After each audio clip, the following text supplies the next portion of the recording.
Violence against us is not. They have no place in New Zealand. There is no place in New Zealand for such acts of extreme and unprecedented violence, which it is clear this act was. For now, my thoughts, and I'm sure the thoughts of all New Zealanders, are with those who have been affected and also with their families. My thoughts also to those in Christchurch who are still dealing with an unfolding situation. The advice from police continues to be that people remain indoors. I acknowledge that may mean that some families are separated, but please continue to listen out for information as it comes to light that's been directly provided by the New Zealand Police with further information. But as I say, they please remain in lockdown. We are potentially still dealing with an evolving situation, again, as I say, across multiple sites. Please be assured, though, the police are actively managing the situation. Christchurch Hospital is dedicated to treating those who are arriving at the hospital as we speak as well. As soon as I leave here, I will be returning directly on a King Air flight to Wellington. Agencies are already convening in Wellington. I will be looking to meet with them as soon as I land. It's my expectation that once I arrive and have been briefed, I intend to speak again publicly after that point. I'm happy to take questions. Prime Minister, what can you tell us about how, when and where the events unfolded today? Look, it was only a matter of a few hours ago, of course, that I was advised of the situation and that it was an evolving situation. Again, public reporting took place not too long after events began unfolding. But as to the precise details, at this stage, I'll wait until I have a bit more of precision from a briefing directly from the police when I arrive in Wellington.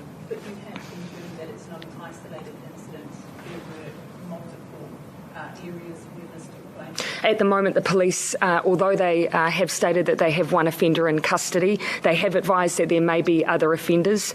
They are dealing with multiple scenes as well, so I can confirm that. And I acknowledge that you aren't in a position to confirm deaths or injuries. What can you tell us about that? No, I'm not currently in a position to confirm the number of deaths or injuries, but I have to acknowledge people can see images live from Christchurch. It will be obvious to them that this is a significant event, and I can tell you now this is and will be one of New Zealand's darkest days.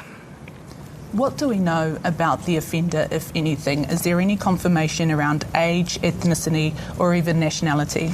I'm not in a position to give those details at this stage.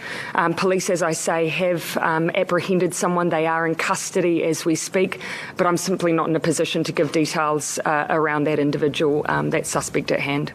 And again, I'm not in a position to give any further detail about the individual that's currently in police custody. There is a potential for other suspects still out there. At this stage, the police are continuing to advise those who are in the area to remain indoors. They have said that they could be dealing with other offenders. That's why they, of course, are taking the approach of ensuring people's safety. And so until people hear otherwise, I ask that they listen to the advice they're being given directly by the New Zealand Police. The nature of the crime, would you describe it as a hate crime? I would describe it as an unprecedented act of violence, an act that has absolutely no place in New Zealand. This is not who we are. Are you able to expand on why, any reason as to why it may have occurred? Is there any indication around that?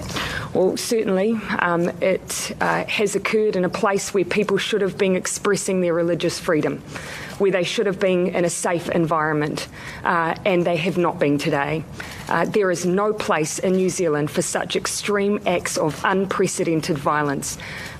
The people who were the subject of this attack today, New Zealand is their home.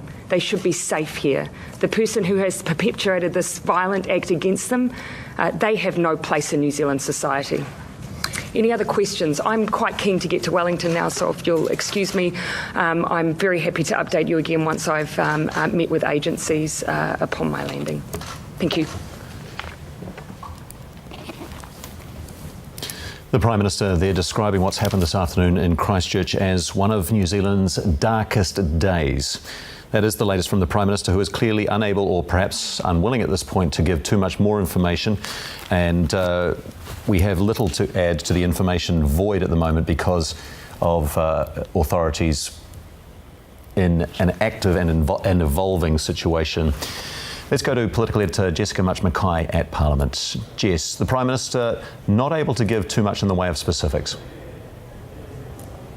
Yeah, we were expecting her to be able to give us an update on those fatalities and those injuries. She wasn't able to do that at this point. But some of the details that she was able to give to us is that there is one person in custody and police are expecting that others may be involved in that, but they are dealing with multiple scenes at the moment. So I think that's an interesting thing that's worth noting. She used very strong language, as we heard there. There is no place in New Zealand for extreme and unprecedented violence. This is not who we are. The Prime Minister stressing that the people here were going to perform their religious beliefs and they should have been safe, they should have been allowed to do that. Logistically, the Prime Minister is now jumping on a plane from New Plymouth. She's heading back here. Officials are already gathering here at the Beehive. She's getting a briefing as soon as she gets off the plane, and she is expected to update us here on more information to hopefully be able to give us some of those specifics so that we can paint a better picture of exactly what's going on here. And of course we'll bring that to viewers as soon as that becomes available as well. Yes, the Prime Minister calling it one of New Zealand's darkest days.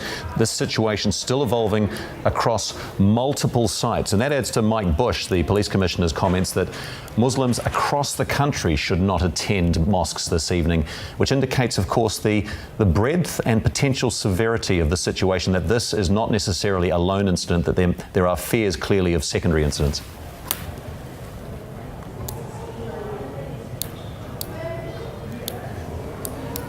All right, Jess.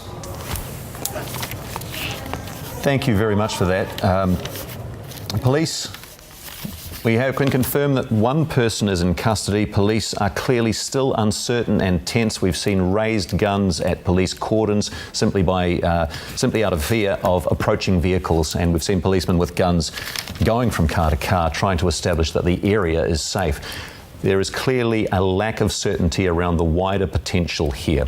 A short time ago, our team spoke to a witness, a courier driver, Dan. Here's what he said. Courier driver, I was doing a pickup and we heard like a bang bang. I originally thought it was a car backfiring, but then the bangs became louder and more frequent. So we thought, well, that can't be a car backfiring. So we thought it was a nail gun, and then there was more and more and more of them. So I walked to the end of the street, to the end of the row, to the curbside, where I came within spitting distance of a man carrying a shotgun, spraying bullets at a car, going down Linwood Ave, yelling and swearing at them.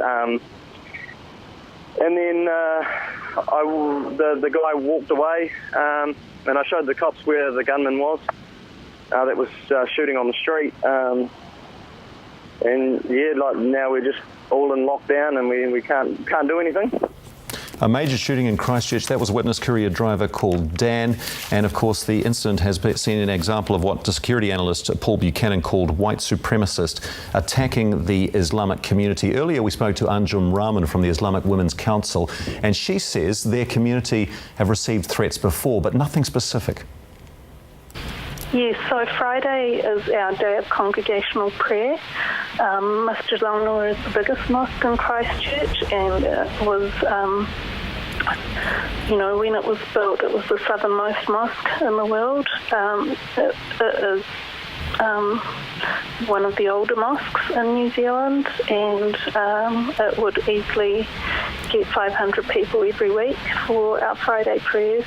So someone that was wanting to inflict damage, clearly they know that that's the time to go and cause. I don't have information around that. I'm not willing to try and make up any assumptions or so on. I can just tell you the facts as I know them. Do you have friends and family members there, Anjum? In Christchurch, definitely. We have friends with the Muslim community in New Zealand. You know, we tend to know at least some people from communities across the country. I myself, you know, came to New Zealand in 1972, and you know, when the community was a lot smaller then, and so we, at that time, used to know people across various cities, and so yes, I'm just desperately hoping that the damage is minimal and that people will be okay. That's Anjum Rahman, from the Islamic Women's Council. And of course, our thoughts go to the Islamic community over at the moment with the fears and uncertainty and casualties that they're experiencing. We have some vision come in of an arrest this afternoon. Here's what we've got. Have a look at this. There's no sound to this, but this is the first time I'm seeing it as well.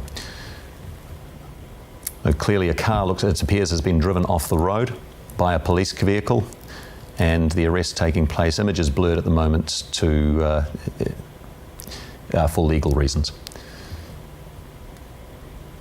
Police officers running down the street, as you can see, happily, well, not happily, that's a very poor choice of words, but readily prepared to use their guns on display, guns raised. And we've seen all through this afternoon that scenario applying right throughout Christchurch, particularly around the cordoned off area, where Mike Thorpe joins us from now, and he's outside the hospital. Mike. Yeah, Simon, still very little to report from here in terms of activity. We are still in lockdown, both at the Christchurch Hospital behind me and the outpatients behind the camera. There are people in the windows looking out, probably wondering just as much as anyone else what's going on here. Those who were gathered here this afternoon have dispersed. It's quieter than ever before. There's still no ambulance that has turned up at the scene, but still no policemen that have left where they were in position here at Christchurch Hospital this afternoon. So still very little to report. Thank you, Mike. It appears the breadth of uncertainty is quite extreme. There is nothing developing, nothing new is happening anywhere.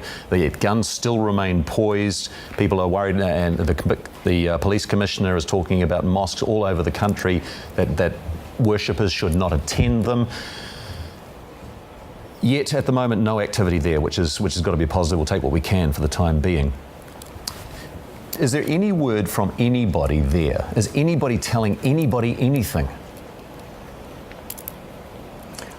All I've heard this afternoon is we are in lockdown, you cannot come in. And that's been told to those who have tried to access Christchurch Hospital, obviously to see those inside, not necessarily related with today's events, but it's under very, very strict control at the moment.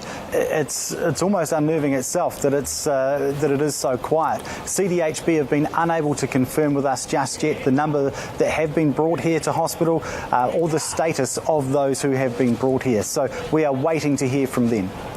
All right, Mike, thanks for that. And we heard earlier, of course, the CDHB say that, yes, as you reported, it does remain in lockdown. They're still using the same language as the police, that this is an evolving situation. We understand schools across Christchurch still remain in lockdown as well. Are you seeing any sense of agitation over this void of information? Not yet. It's still just that air of tension. And as I say, I can see people in the windows of the outpatients behind the camera, and it's that same look that they had an hour ago.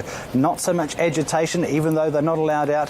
They just want to know what's going on. So it's more tension than it is anything else. We've had a few people come up to us and ask us what's going on, and we can only tell them what we're telling you. Yeah, Mike, all right, thanks very much for that. We heard from the Prime Minister, of course, about less than 20 minutes ago, and she said that she reiterated basically what we've said, that there isn't a lot of information available, that she did call it, though, one of New Zealand's darkest days, that people should be allowed to go about their business, particularly of prayer and worship, and this is not the way of our country. We heard, look, we'll let you go, Mike, and see if you can grab some more information for us. We also heard from security analyst Paul Buchanan earlier, telling us that white supremacists were in action in Christchurch. He was prepared to name the individual who we believe has been arrested. We're not going to just do that just yet. Right now we have, well, timely, of course, because we understand the schools are still in lockdown. Whetu Cormac from the Principals Federation, he joins us on the phone now. Whetu, kia ora, thank you for joining us. What can you tell us? Speaking to education officials, we understand that all of our schools are in lockdown, and we are confident in our whānau, and parents should be assured that their teachers and school principals will be taking care of their young ones until the situation is resolved. So your advice to parents is simply to stay home and watch the television? I believe that is a good information for our parents, that they should stay home and wait until police and also whether the schools will be in touch with them. There will be some communication, I'm sure, through schools. So just to reassure our families is that all of the schools in Christchurch will have lockdown procedures and policies in place, and they would have practiced these in the past, and that they can feel confident that their teachers will be looking after their children for them. What information have you directly received from authorities? The information that I have is that our local regional school leaders have been in touch with the Ministry of Education to assure them that everybody is safe, and ministry officials have been directly in touch with me as well. When were you last in contact with them? Around about 15 or 20 minutes ago. And you are getting regular updates? I'm sure I'll be in touch with the Ministry of Education. I've spoken to the Secretary of Education, and so I'm sure those conversations will continue as this unfolds. So just to reassure our families and all parents that their teachers and principals will be taking care of their children. The procedures are well established? Indeed. Have you received any information as to speculation when this might be resolved or when lockdown might be lifted? I can't give any of that information. Obviously, that would be information that we'd need to seek from the police and those authorities.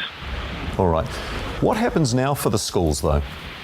Well, schools will be waiting to hear from the police, of course, about what their next steps are, and there is active and detailed communication happening between the Ministry of Education and I'm sure the police, and then in turn to our school leaders. Sorry, Fede. You've told us that the lockdown procedures are well established. Can you talk us through what happens? Over a number of years now, schools have brought into place these policies, and in my own school in South Dunedin, these are regularly practiced, and so the children will be fully aware of how they should react when the lockdown occurs. And obviously every school would have its own procedures in place and policies, but I'm confident that since the new health and safety regulations came in some years ago, that all schools will have procedures in place and that our young people will be safe. Well, I'm sure your school's procedure is similar to others. Can you talk us through exactly how it happens? As principal, you receive information directly from the Ministry of Education, do you?